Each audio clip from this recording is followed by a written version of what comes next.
7장.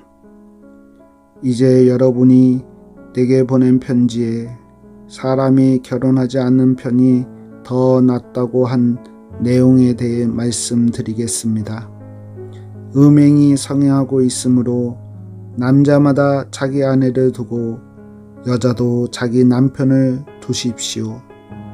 남편은 아내에게 혼인의 의무를 다하고 아내도 남편에게 그렇게 하십시오. 아내의 몸은 자기 것만이 아니라 남편의 것이기도 하며 남편의 몸도 자기 것만이 아니라 아내의 것이기도 합니다. 남편과 아내는 서로 합의하여 기도에 전념하기 위해 얼마 동안 떨어져 있는 경우를 제외하고는 서로 떨어져 있지 마십시오. 잠시 떨어져 있는 경우라도 사탄이 여러분의 약함을 틈타 시험할지 모르니 그 후에는 다시 합치십시오. 이것은 내가 충고로 드리는 말씀이지 명령은 아닙니다. 나는 모든 사람이 나처럼 지내기를 바랍니다. 하지만 각 사람마다 하나님께 받은 은사가 달라서 어떤 사람은 이러하고 또 다른 사람은 저러합니다. 결혼하지 않는 사람들과 과부들에게 말합니다. 여러분들도 나처럼 결혼하지 않고 지내는 것이 여러분에게 좋습니다. 그러나 자신을 절제할 수 없거든 결혼하십시오. 욕정에 불타는 것보다 결혼하는 편이 낫습니다. 이제 이미 결혼한 사람들에게 명령합니다. 이것은 나의 명령이 아니라 주님의 명령입니다.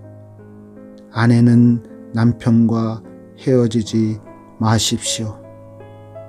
남편과 헤어지는 일이 있게 된다면 결혼하지 말고 그대로 혼자 지내든지 아니면 전 남편과 다시 합쳐야 합니다.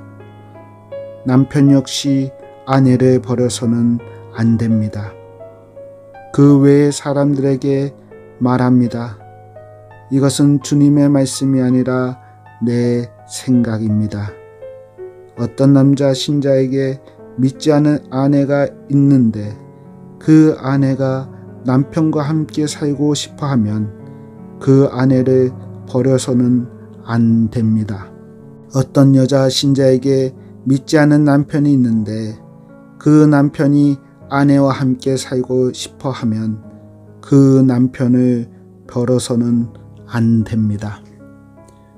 그것은 믿지 않은 남편이 아내를 통해 거룩해지고 믿지 않은 아내가 남편을 통해 거룩해지기 때문입니다. 그렇지 못한다면 여러분의 자녀도 깨끗하지 못할 것입니다. 하지만 여러분이 보시다시피 여러분의 자녀는 거룩합니다. 그렇지만 만일 믿지 않은 남편이 헤어지려 하면 그렇게 하도록 하십시오.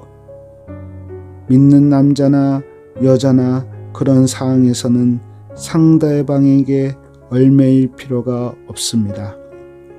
하나님께서는 우리를 평화롭게 살게 하려고 부르셨습니다. 아내된 사람이요 그대가 남편을 구원할지 어떻게 알겠습니까? 남편된 사람이요 그대가 아내를 구원할지 어떻게 알겠습니까? 각 사람은 주님께서 각 사람에게 나눠주신 대로 그리고 하나님께서 부르신 위치를 그대로 유지하며 살아가십시오. 이것은 내가 모든 교회에게 세워준 원칙입니다. 부르심을 받았을 때 이미 할례를 받은 사람이 있다면 할례 받은 표시를 없애려 하지 마십시오. 그러나 부르심을 받았을 때 할례를 받지 않는 사람이 있다면 할례를 받으려 하지 마십시오. 할례를 받았느냐 받지 않았느냐 하는 것은 아무것도 아닙니다. 하나님의 계명들을 지키는 것이 중요합니다. 각 사람은 하나님께서 그를 부르셨을 때 상태 그대로 살아가십시오. 노예였을 때 부르심을 받았습니까? 그것 때문에 마음 상해하지 마십시오. 그러나 혹시 자유를 얻을 기회가 생기면 그 기회를 활용하십시오. 주님 안에서 부르심을 받았을 때 노예인 사람은 주님께 속한 자유인입니다. 이와 마찬가지로 부르심을 받았을 때에 자유인이 사람은 그리스도의 노예입니다. 여러분은 값을 치르고 산 사람들입니다. 더 이상 사람들의 노예가 되지 마십시오. 성도 여러분, 여러분 각 사람은 부르심을 받은 위치에 그대로 머물러 계시면서 하나님께 책임을 다하시길 바랍니다. 이제 여러분이 편지에 언급한 결혼하지 않은 처녀들에 관해 말하고자 합니다. 이 부분에 대해서는 특별히 주님으로부터 받은 명령이 없습니다. 하지만 나는 주님의 자비하심을 힘입어 믿을 만한 사람이 되어 의견을 제시하고자 합니다. 현재 겪고 있는 위기를 생각하면 결혼하지 않는 사람은 현재대로 지내는 것이 더 좋다고 생각합니다.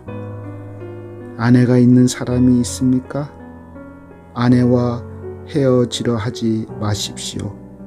아내와 헤어졌습니까? 아내를 구하려고 하지 마십시오. 그러나 여러분이 결혼한다고 해도 죄를 짓는 것은 아닙니다. 처녀가 결혼한다고 해도 죄를 짓는 것은 아닙니다. 다만 결혼한 뒤에는 이 세상에서 겪는 환난을 맞이하게 될 것입니다. 나는 여러분을 아껴서 이런 말을 하였습니다. 성도 여러분, 내가 하고자 하는 말은 이렇습니다. 시간이 얼마 남지 않았습니다. 지금부터는 아내가 있는 사람들은 아내가 없는 사람처럼 사십시오. 우는 사람은 울지 않는 사람처럼, 기쁨에 넘친 사람은 기쁘지 않은 사람처럼, 물건을 사는 사람은 자기가 산 것을 가지고 잊지 않는 사람처럼 사십시오. 세상 물건을 쓰는 사람은 그것들의 마음이 뺏기지 않은 사람처럼 사십시오. 그것은 이 세상의 현재 모습이 지나가고 있기 때문입니다. 나는 여러분이 마음 쓰는 것 없이 살기를 바랍니다.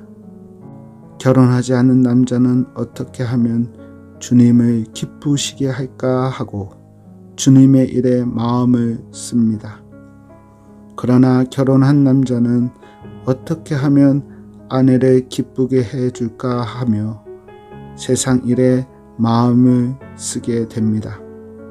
결혼한 남자의 마음은 이렇게 나뉘어집니다. 결혼하지 않은 여자나 처녀는 자기의 몸이나 영혼을 주님께 거룩하게 드리기 위해 주님의 일에 마음을 쓰지만, 결혼한 여자는 어떻게 하면 남편을 기쁘게 할 수 있을까 생각하며 세상 일에 마음을 씁니다. 여러분 자신의 유익을 위해서 내가 이런 말을 하는 것이지 여러분을 속박하려고 그러는 것이 아닙니다. 나는 여러분이 나누지 않는 마음으로 자신을 주님께 드려 바르게 생활하기를 바랄 뿐입니다. 어떤 남자에게 약혼한 여자가 있는데 자기가 그 여자에게 적절하지 못하게 행동하고 있다는 생각이 들고, 더욱이 약혼녀가 홍기를 지날 만큼 나이가 들게 되어 여자와 결혼해야 할 것 같다고 판단된다면 원하는 대로 행하십시오. 죄 짓는 것이 아닙니다. 두 사람은 결혼하는 것이 좋습니다. 그러나 자기 마음에 결혼하지 않기로 굳게 결심을 하고 또 반드시 결혼을 해야 되는 것도 아니고 자신이 욕정에 억제할 능력이 있어서 약혼한 처녀와 결혼하지 않기로 결심을 했다면 그것도 잘하는 것입니다. 그러므로 자기가 약혼한 처녀와 결혼을 하는 것도 잘하는 것이지만 결혼하지 않은 것은 더 잘하는 것입니다. 여자는 남편이 살아있는 동안에는 남편에게 매인 몸입니다.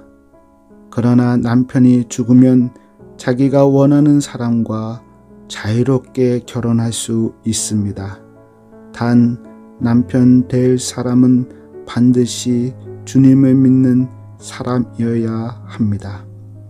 이것은 내 판단입니다만 그런 여자는 재혼하지 않고 혼자 지내는 것이 더 행복할 것 같습니다. 나에게도 하나님의 성령이 있다고 생각합니다. 아멘.